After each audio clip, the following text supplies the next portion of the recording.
Good evening, ladies and gentlemen, please. Good evening, and a warm welcome to our esteemed guests, and a special welcome to Her Excellency Anne Regelsen, the Danish ambassador to Egypt. I would like to express my gratitude to everyone for taking time out of their busy schedules to attend this ceremony. We gather here today to celebrate the 5th edition of the Bilingual Furniture Design Project by the Danish-Egyptian Dialogue Initiative, DEDI. Allow me to introduce myself. I'm Rana Al-Sarraj, the Executive Manager at Designdustry. Bilingual Furniture Design Project is done in collaboration with the Danish Royal Academy in Copenhagen, Designdustry, and Pinocchio Furniture as the industry partner. It brings together furniture design master's students from the Danish Royal Academy and emerging Egyptian furniture designers who explore the rich history of ancient Egyptian furniture, drawing inspiration from this heritage. They create their own contemporary furniture designs that beautifully blend the past and the present. We are here today in the magnificent Grand Egyptian Museum to witness the incredible outcome of this bilingual round, celebrating the remarkable efforts of the creative designers and their inspiring creations. And to kick off today's program, we will begin with a panel discussion featuring some of the most brilliant and visionary minds from both Egypt and Denmark. Please welcome to the stage today's moderator, Ebtissam Farid, Head of School of Design and Media, Professor of Practice at Coventry University UK branch at TKH, co-founder of ENCODE. Mette Martinsen, Master's student at the Royal Danish Academy.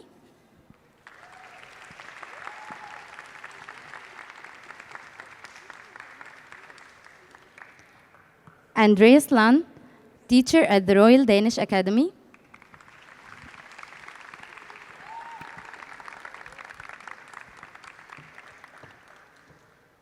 Amr Orensa, founder of Designdustry, design manager at Pinocchio Furniture.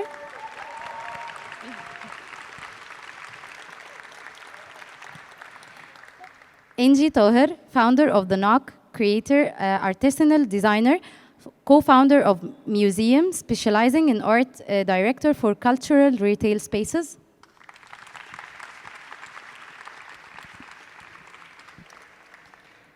Yasmin El Shazly, Deputy Director for Research and Programs at the American Research Center in Egypt.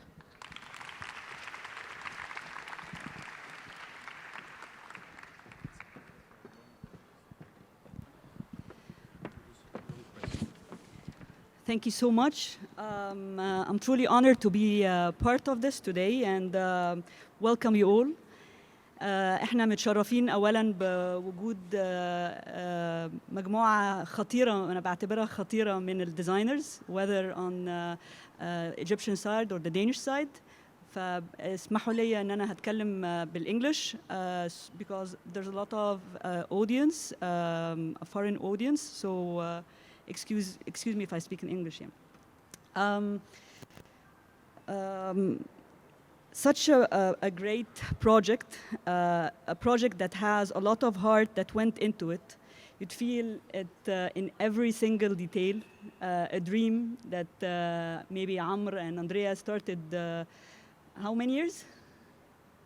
5 years ago, having this bilingual furniture design workshop that is organized by the Danish-Egyptian Dialogue Initiative and the design industry at Pinocchio factory in Damietta. And this is the 4th round, right? 5th round, wow. Having different teams from different backgrounds that came together to 5 beautiful days in Damietta and produced 15 great stools that you have access to see, and maybe you would see the presentations after we finish this panel discussion. Working together as designers, craftsmen, professors, dreaming together to bring these ideas to life. So congratulations and so proud of you actually having this great project.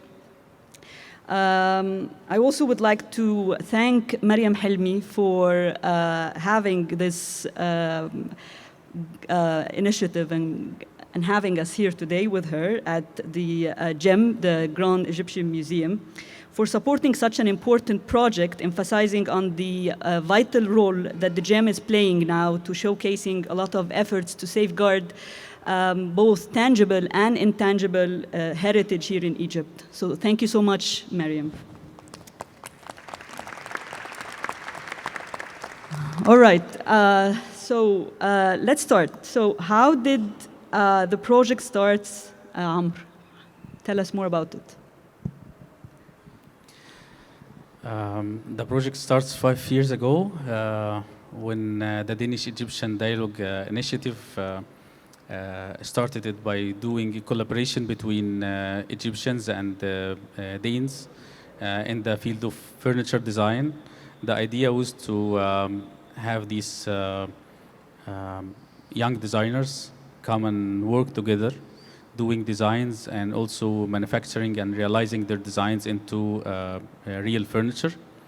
And it started was a little bit different than we are doing now, but it's I think it's developing year by year. It's developing more and more.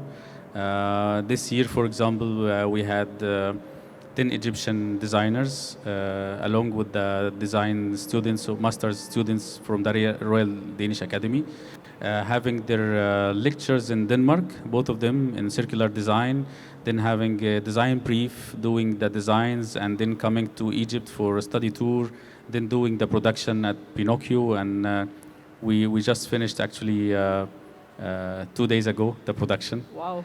So yeah, this is a project. It's very intense, very concentrated, but we all benefit from this, all sides. That's great. It's brilliant, and the quality is unbelievable. So maybe you tell us more about why stools. In the first round, it wasn't stools. Actually, it was open, any kind of furniture. But because of the limited duration for production, we had to focus on one item, and also stools are not that big, so students can take them back to Denmark. So actually, these stools, most of them will be flying tomorrow early morning to Denmark. So it's easier for transporting them. Yeah. Brilliant. Also, doing the stools and chairs are the most difficult in furniture design. Yeah. So it's very challenging for the students. And of course, Denmark is very famous of chairs. That's brilliant. Moving to Andrea, so maybe you tell us more about why there was the direction to use ancient Egypt as a source of inspiration. Yes, I can say that Denmark is a very small country. And although we are small, we are famous of making furniture. And I think because we are small, we have to be inspired from other cultures. So actually, Egyptian furniture has also always been an inspiration for Danish design. Often when you get inspired, you look at what other designers did in our time, I mean in the 19th century. But we found that we should go back to the cradle, and since Egypt, ancient Egypt design was designers was the first to start making furniture, this was a good choice to go here. Okay, maybe Yasmin, you would reflect on, as a brilliant Egyptologist, you tell us more about ancient Egypt as a source of inspiration. So how do you see maybe the output that you've seen now? How do you see it? I was very impressed by the output, and I love that they were working with, it's very clear that the stools were very well researched. They looked at a lot of material that I can identify just by looking at the stools without being superficial and just copying the iconography. And the idea of circular design, circularity, was very important in ancient Egypt. And even the concept of eternity in ancient Egypt, there are two concepts. There's one that's linear, that's called jet, and there's the circular eternity that is about birth and rebirth and regeneration. That's called neheh. So, and the ancient Egyptians constantly reused material, and they designed material to last for eternity, but at the same time, and they buried a lot of furniture in their tombs, like in the tomb of Tutankhamun. But at the same time, they constantly reused material because material was very difficult to come by. Stone was very difficult to cut with the tools that they had. Local wood was of poor quality, so they had to import it. So these materials were so valuable that they were not discarded, they were constantly reused. How interesting. Maybe back to Andrea again, if you don't mind. Maybe you can introduce a bit, speak more about the circular design and how it differs actually from sustainability. Can you say it one more time? What is circular design? Maybe you introduce it to the audience. Maybe some of the audience are not maybe familiar with the concept of circular design, and how does it differ actually from sustainability, or it just adds to it? Or so circular design refers to both circular economy and circularity concerning reusing parts of the design again. So often when you do, these days, a very popular way to go in circular design is to work with design for disassembly. When you talk about sustainability, it's more a linear way of thinking. I find it very interesting to look at this linear thinking when I look at ancient Egyptian design, because it's maybe the highest point, in my opinion, of civilization ever concerning art and crafts working together. So the artist and the craftsman were the same person in Egypt at that time, which made the furniture become the highest quality of all. So this is maybe a high, you can say, ambition to have, but I think this is the way we should think to make objects, furnitures, design that can last for a long time. This is maybe, in my opinion, the most important thing to think about when you design. Okay. So, Inji, as a designer, what do you think having this circular design and sustainable approach would fit in your general concept when you're designing? As we've seen, and I know you have many hats, and I'm sure you can reflect on this very well. I think with the sustainability and circular design, I believe is probably a byproduct of sustainability. And I think the approach that I personally try to adapt to is more holistic. So it's sustainability towards, social sustainability, economic sustainability, towards the craftsmanship in Egypt. So I think, like Andreas was saying, we have a very rich heritage of handicrafts and craftsmanship that dates back thousands of years actually. Yeah. And I think there's a certain responsibility towards designers and people in the industry to kind of help these crafts, sustain these crafts, give them continuity. And I think by offering them a platform to showcase their products, you're also helping with sustainability, because you're giving them reach and you're trying to help all those handicrafts that are at risk. Yeah. Mette, As a master student at the Royal Danish Academy, how do you think, or how do we help young designers employ such concepts, and why is it important from your point of view? I think it's quite important to use heritage and ancient Egyptian knowledge, especially in this project. It can really be quite a useful tool when we start a design process, because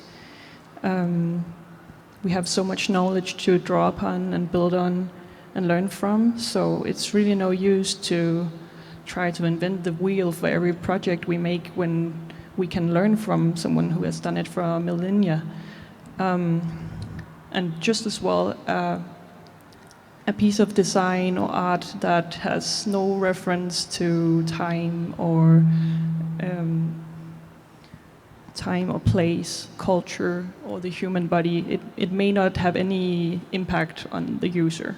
So heritage can really be a kind of basis or starting point for making resonance with the users. Maybe back to Inji, since we're speaking about product design. So how important do you think heritage can provide as an inspiration when you're designing a product? How do you think this would support you? I think I agree with Mette.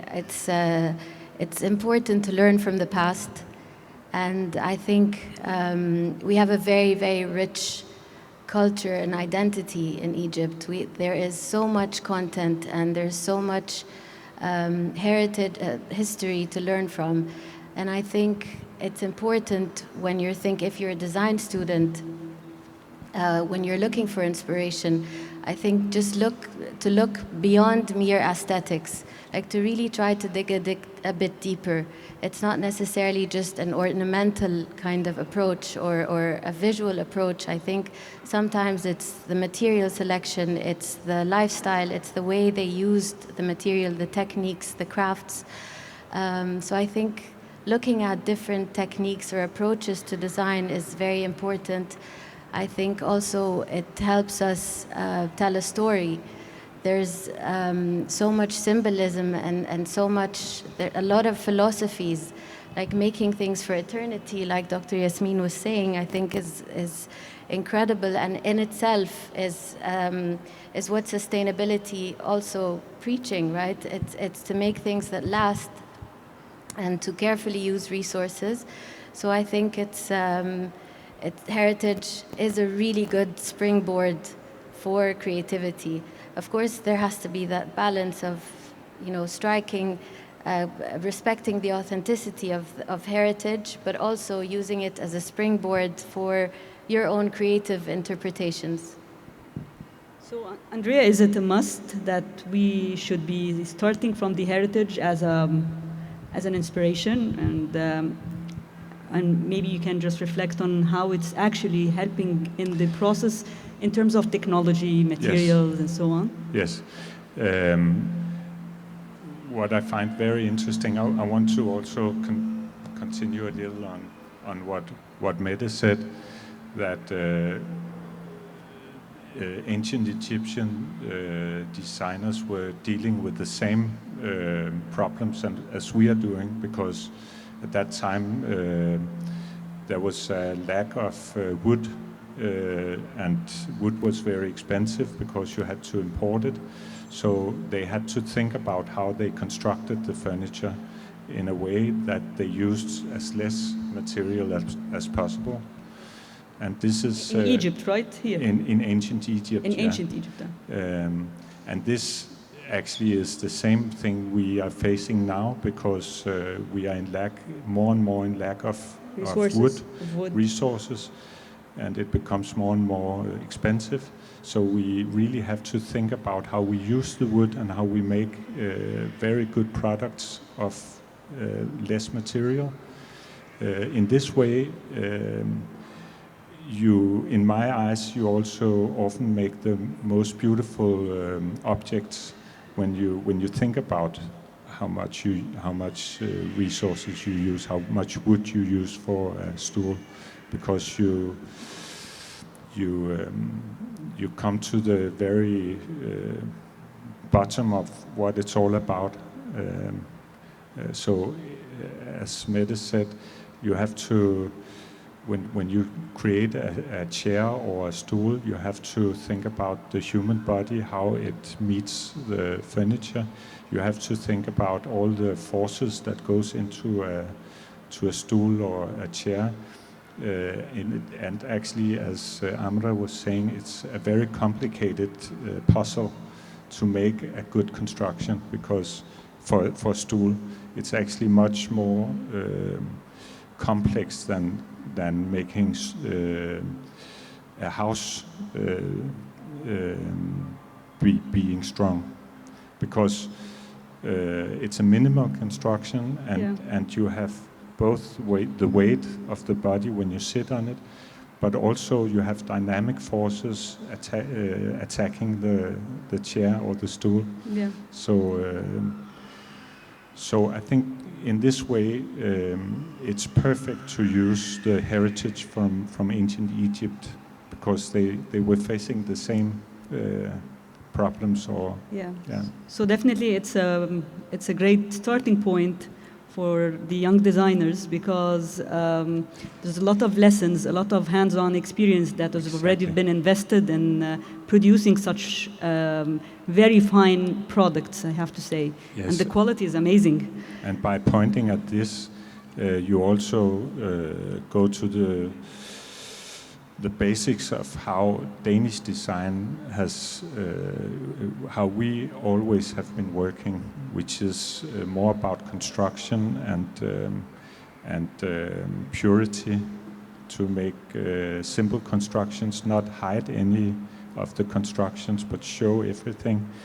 And the beauty in the furniture in our culture is the construction itself, not what you put on it. Exactly. And this is again the same as we see in the ancient Egyptian furniture. Just reflecting on this, maybe Yasmin would help us in answering this question as an Egyptologist.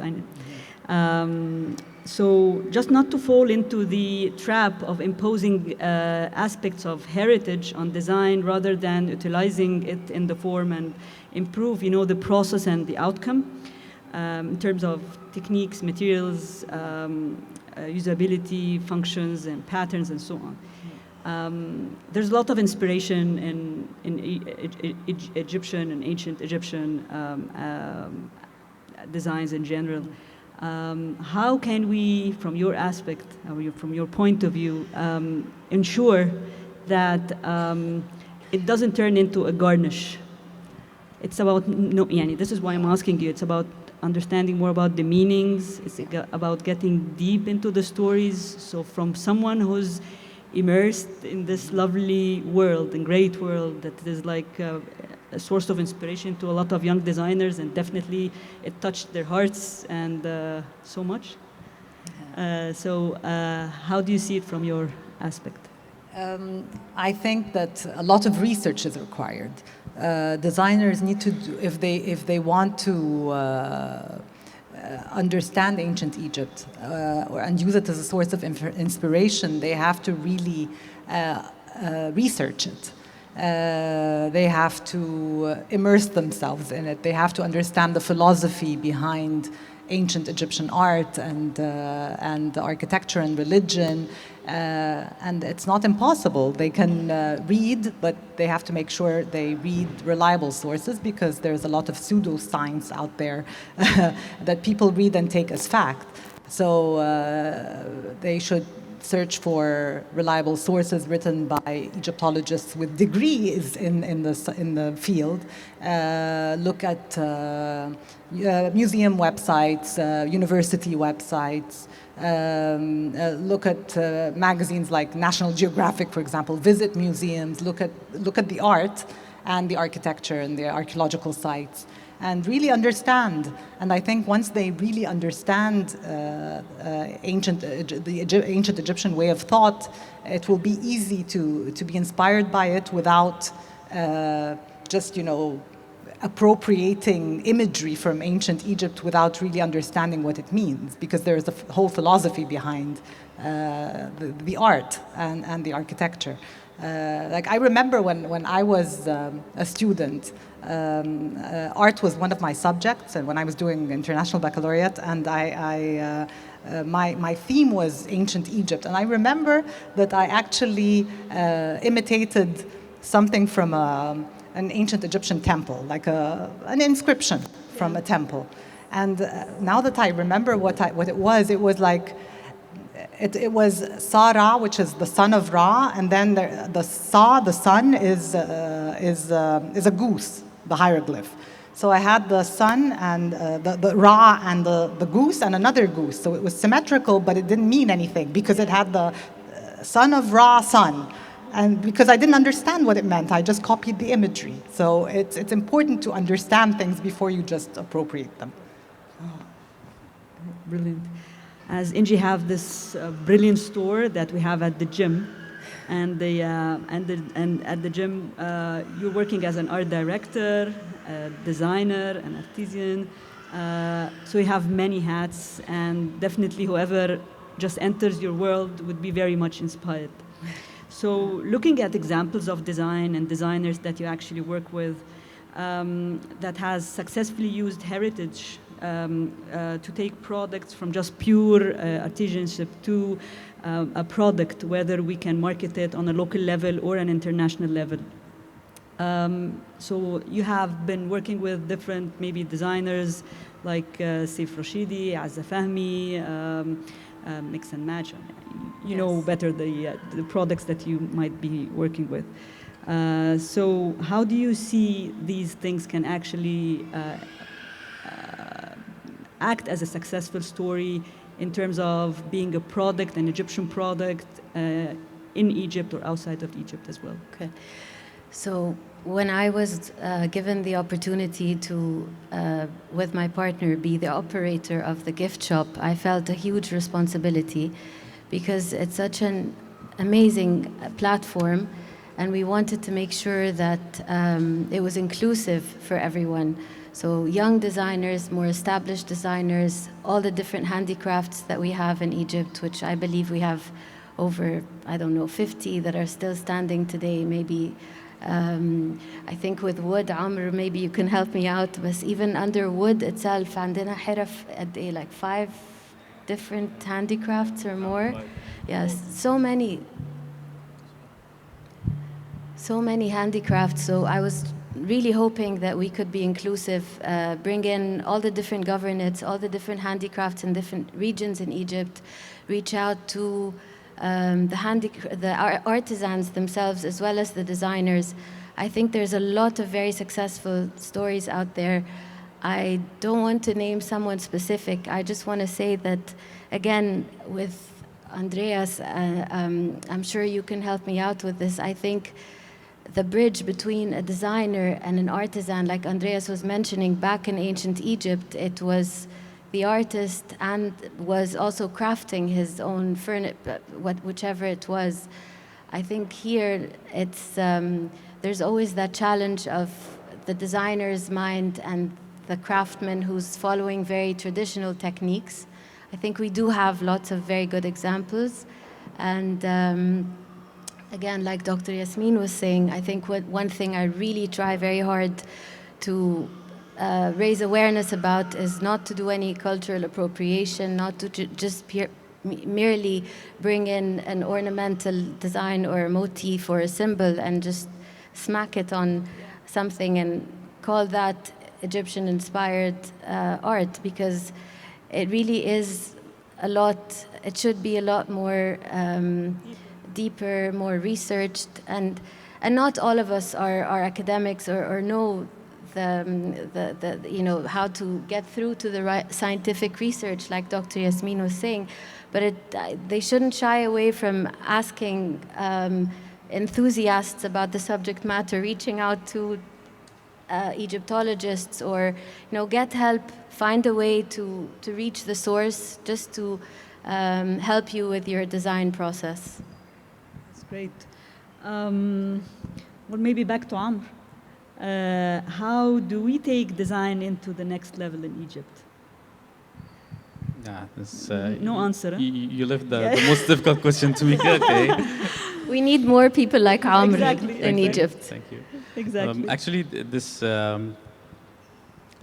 like if we say that the most important thing that we learned from this project is how to inspire from civilization, because actually we have been doing this in Egypt since a long time ago. We have seen a lot of industries inspiring from ancient Egypt a lot, and also from other civilizations that came to Egypt later on. But the way that we saw the Danes inspiring from an ancient culture is totally different thing. We learned this from the Danish and from the Danes, and it really made a very big difference, because as Inji said, this is not like just putting an ornament on top of the product. It's just studying the structure, studying the engineering of the product, how it was done, the materials, and the philosophy behind it. So it's like a research and a study. First we have to do it, then we come up with new ideas. And it's totally a different way that we used to work with before. And this is the most benefit that we had from this project until now. And now we can see young designers, young furniture designers in Egypt are now thinking in a different way. It really affected the designers in Egypt, and we can see some of the last rounds participants now winning international awards in furniture design, which is a very good proof that this project is really making a big difference in Egypt among young designers. We hope that this project continues for a long time, because it's really good for both of us. We're all learning from this process, and this is why it's bilingual. Like we all talking different languages, and we are learning from each other. I hope also that we have this project later on in the future coming bigger and bigger, maybe with with different countries in the same time, so having bigger and bigger exhibition with a bigger or more participants from the Egyptian side. And also we can apply this project, we can consider it a pilot project, pilot successful project, and we can build on it for all creative industries in Egypt. It's not just furniture. Furniture is just one creative industry, and we have lots of in Egypt. We can have this project with the same structure with different other things.